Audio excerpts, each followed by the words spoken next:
या अय्युहल्लज़ीना आमनू सल्लु अलैहि व सल्लिमू तस्लीमा। अल्लाहुम्मा सल्लि अला सय्यिदिना शफ़ीना हबीबिना सनदिना नबीना व मौलाना मुहम्मदिन बारिक व सल्लिम सलातन व सलामन अलैका या रसूलुल्लाह सल्लल्लाहु तआला अलैहि वसल्लम। सलातन व सलामन अलैका या रसूलुल्लाह सल्लल्लाहु तआला अलैहि वसल्लम। हज़रात,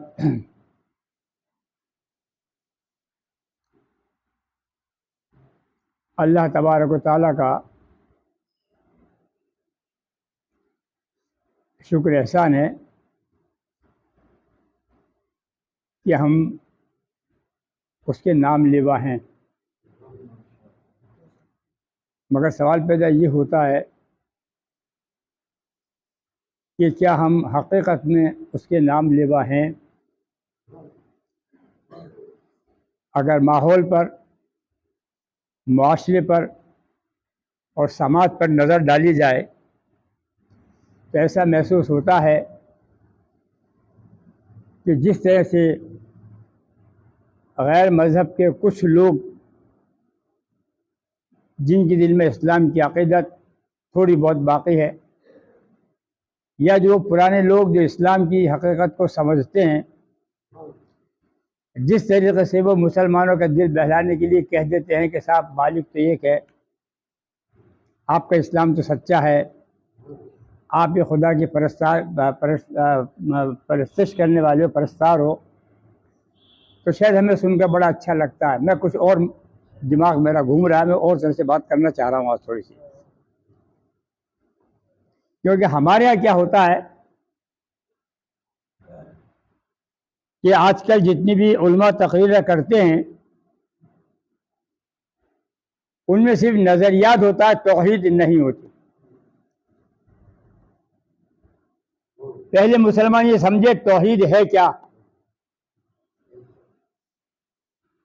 हम तौहीद को नहीं समझ पाए, इसलिए सारे खरखशे, सारी खराबियां हमारे पैदा हो चुकी हैं।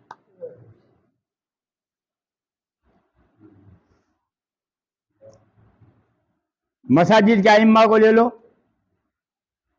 स्टेज पर तकरीर करने वाले उलमा को ले लो, वो किसी भी मसला को फ़िरक़े के हों, और दारुल उलूम में, अदारों में जो निज़ाम तालीम दी जाती है वहाँ देख लो, कहीं भी तौहीद का कोई उन्वान नज़र नहीं आता।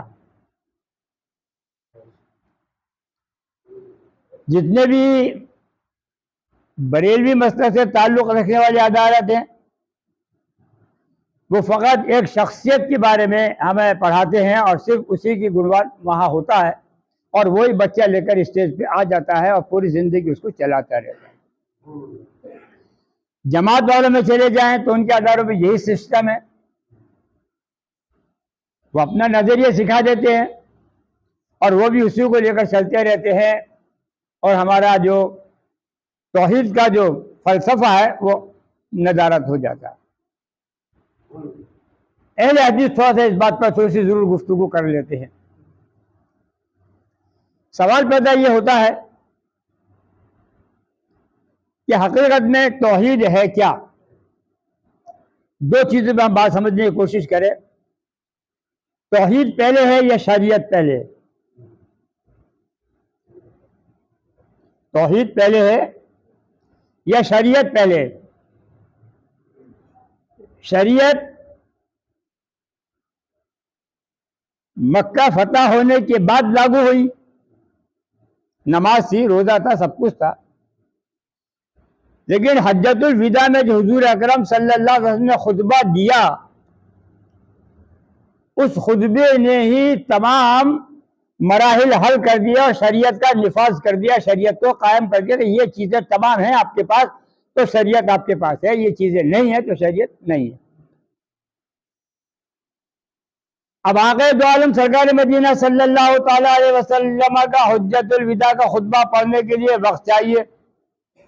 एक दो पेज का है नहीं, एक दो सफ़े का है नहीं, पूरी किताब है, पूरी किताब है। कम से कम 250-300 पेज से ऊपर की किताब है, जिसमें पूरे अहकामात आपने जो कुरान ने दिए, कुरान से नाफिज किए गए हैं, उन सबको जमा करके अपने यहाँ बयान कर दिया गया, वो शरीयत है। उससे पहले क्या था? आते नहीं है मुसलमान, सुनना नहीं चाहते, समझना नहीं चाहते, रस्मी नमाज पढ़ने आते हैं, रस्मी नमाज पढ़ के निकल जाते हैं, उनकी पता ही नहीं है जुमे की अहमियत क्या। अगर ये पता चल जाए कि जुमे की अहमियत क्या है,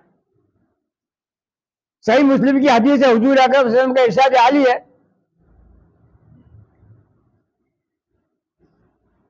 कि जो लोग जुमे के दिन खास तौर से घरों में बैठे रहते हैं,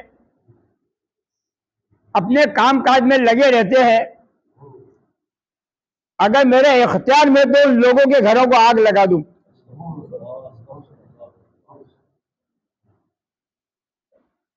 इतनी बड़ी बात।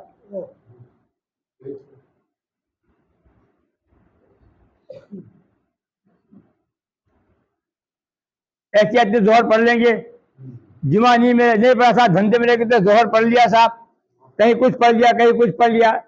जमात के लिए भी हुक्म है। कुरान में कहीं पढ़ा आपने कि नमाज पढ़ो का हुक्म आया? कहीं बता दो। 750 जगह नमाज का जिक्र किया गया, मगर कहीं यह है कि नमाज पढ़ो का कहीं जिक्र नहीं है।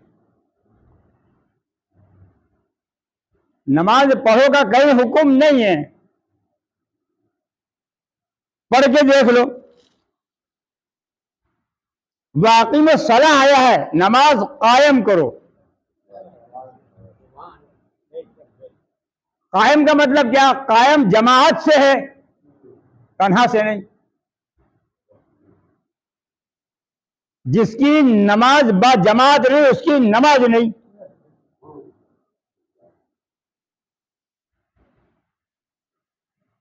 जो अपने जरूरी कामों, दुनियावी जरूरी कामों में से वक्त नहीं निकाल पाता, मुलाजिम है, अफसर इजाजत ना दे, वो एक बात अलग है, वो मजबूरी है। लेकिन जिनके अपने पर्सनल धंधे हों, वो नमाज के बाद दुकानों पे बैठ रहे, चाहे जोहर का वक्त हो, असर का वक्त हो, मगरिब का वक्त हो, ईशा में दुकान बंद करके जाके आराम से घर में सो जाए, नमाज ना पढ़ें, या फिर घर पे जैसे वक्त मिले, हुक्म नहीं है ये, नमाज तो हो जाएगी, क्योंकि जमात वाजिब है। हमको शरीयत के उसूल समझ में ही नहीं आते, हम समझ नहीं चाहते। एक रस्म है जिसका मदा करते, ये आलम जुमे का। नमाज पढ़ना ही नहीं चाहते। सवाल पैदा ये होता है, जो मैं बात कर रहा था, जहन चला जाता है, बात कहने में आ जाती है। मैं ये अर्ज कर रहा था कि शरीयत पहले है कि तौहीद पहले?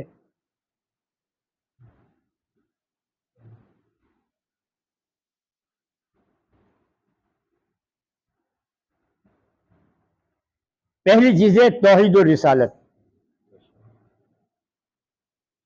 शरीयत बाद में। हुजूर अकरम सल्लल्लाहु ताला अलैहि वसल्लम ने जब दीन का बीड़ा उठाया और कुरान ने नाज़िल होकर हुक्म दिया कि आप लोगों को बुलाइए रब की तरफ, दावत दीजिए, वो दावत नमाज की नहीं थी। देखिए, तौहीद के लिए, तौहीद अल्लाह को एक मानने के लिए और अल्लाह को एक मनवाने के लिए। हुजूर अकरम सल्लल्लाहु ताला अलैहि वसल्लम ने जिस दिन ये ऐलान किया, ला इलाहा इल्लल्लाह, कोई जागीर नहीं थी, कोई हक नहीं छीना था, किसी के माबूदों को बुरा नहीं कहा था, खाने काबा में रखे बुतों को बुरा नहीं कहा था, शिर्क का पैगाम नहीं, शिर्क की मुखालिफत नहीं की थी, ऐसा कुछ नहीं कहा था। जिस इब्राहिम अलैहिस्सलाम जो खुलकर के ऐलान किया था कि तुम ये शिर्क करते हो, बुत परस्ती है ये। आका दो आलम सरकार मदीना सल्लल्लाहु अलैहि वसल्लम, मैं इसलिए बात कर रहा हूं कि हमारा आज तौहीद का नजरिया खत्म हो गया। हम उन अकायद नजरियात पर जिंदगी गुजार रहे जिसकी शरीयत ने इजाजत नहीं दी। हम वो अकायद अपना रहे जिसकी शरीयत में जगह है ही नहीं। सब है हमारे पास, फाता है, दुरूद है, ज़ियारत है, चादर है, कुल है, संदल है,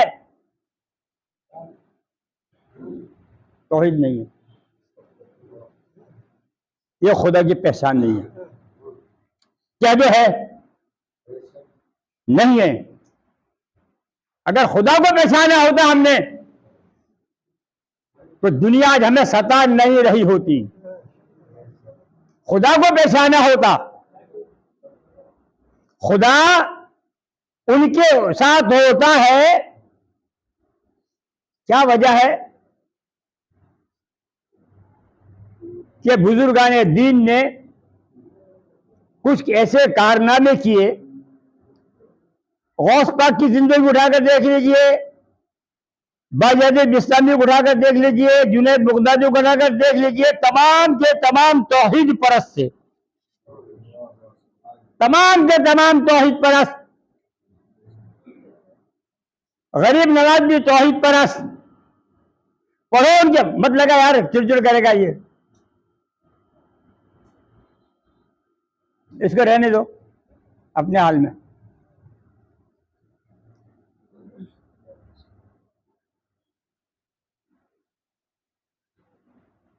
एक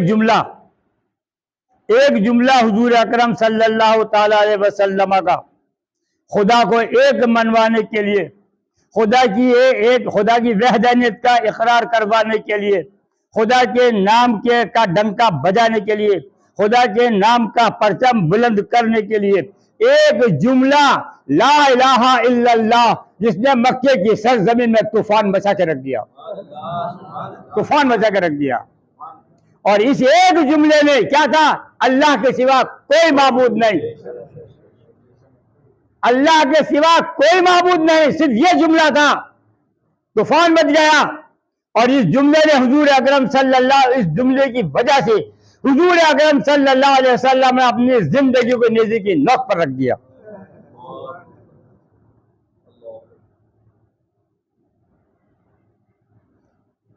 किस वजह से?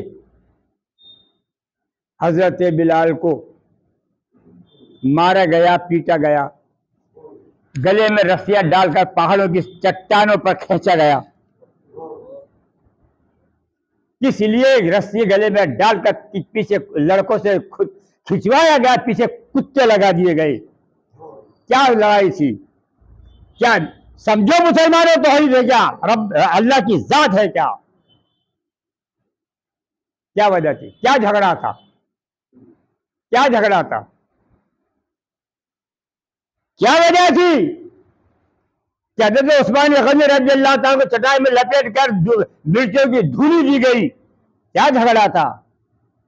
मक्के के सबसे दौलतमंद आदमी थे, मक्के के सबसे ऐसे दौलतमंद आदमी थे जो हर शख्स की मदद करते थे, हर शख्स का सहारा बनते थे, किसी को भूखा नहीं रहने देते थे, किसी को परेशान नहीं रहने देते थे। एक ही जुमला था कि मेरे नबी मोहम्मद रसूलुल्लाह सल्लल्लाहु अलैहि वसल्लम कहिए कि अल्लाह एक है, अल्लाह एक है, ला इलाहा इल्लल्लाह। मिर्चों की धूली दी गई चटाई में लपेट कर। क्या कसूर था? बात तौहीद पे कर रहा हूं। क्या कसूर था? हजरत यासिर रजी अल्लाह ताला अन्हु के चारों हाथ, दोनों हाथ और दोनों पैर चारों ऊंटों से बांध दिए गए और ये कहा गया अभी मोहम्मद का साथ छोड़ दो, ला इलाहा इल्लल्लाह का कलमा पढ़ना बंद कर दो, हम तुम्हें माफ कर देंगे। कहा नहीं होगा। चारों दिशाओं में चारों ऊंटों को दौड़ा दिया गया, हाथ निकल कर अलग, पैर निकल कर अलग, जिसमें तरफ रह गया, जान दे दी गई, जबान से ला इलाहा इल्लल्लाह मोहम्मद रसूलुल्लाह निकलता रहा, जा बहाक हो गए। इस बात का झगड़ा था। एक खुदा को मानो, एक अल्लाह की इबादत करो, उसकी परस्तिश करो, उसको आका और मालिक जानो, उसको राज़िक जानो, उसको गफूर जानो, उसको रहीम मानो, उसके करम के दीवाने बन जाओ। सिर्फ एक पैगाम था कि जो करता है वो करता है, सारा निजाम उसके तहत है, उसने हमको पैदा किया है, वो हमको मौत भी देगा। हम सब भूल गए, हमें नजरिया याद रह गया, नजरिया याद रह गया। क्या वजह थी? 70 साल बुजुर्ग औरत हजरत सुमैया मक्के की सरजमीन पर, सामने शौहर का लाशा पड़ा हुआ। अबू जहल कहता है कि अभी भी वक्त है, मोहम्मद सल्लल्लाहु अलैहि वसल्लम को साथ छोड़कर और ये ला इलाहा इल्लल्लाह को छोड़कर अभी हमारे लादो उज़्ज़ा के उसमें कदम में आ जाओ, अभी भी अपने दीन से बदल जाओ, नए दीन से अपने पुराने दीन में आ जाओ, हम तुमको माफ कर देंगे, वरना तुम्हारे शौहर का हर्ष देख लेना। कहा मुझे एक नहीं, अपनी औलाद ही नहीं, अपना पूरा कुनबा कुर्बान करने के लिए तैयार हूं, मेरी अकेले की ही जान नहीं, मगर ये नहीं हो सकता। एक मर्तबा रब को एक मान लिया, ला इलाहा इल्लल्लाह पढ़ लिया, जान तो जा सकती है, कलमा नहीं बंद हो सकता। उस जालिम ने बीच चौराहे पर नेजा फेंक कर मारा तो हजरत सुमैया पार होता पीठ के बल निकल गया और जमीन पर वहीं सड़क पर जा बहक हो गई। किस बात का झगड़ा था? जाति लड़ाई थी, जमीन दबा ली थी, जायदाद दबा ली थी, किसी का कर्ज लेके खा गए थे, क्या था? किस बात का झगड़ा था? उनके खुदाओं को बुरा कहा था, उनके शिर्क पर एतराज किया था, कुछ तो नहीं किया था। एक कहा था कि मेरा रब एक है, वो रब्बुल आलमीन है, यही तो जुमला था। इस जुमले ने इतनी क़यामत बर्पा कर दी।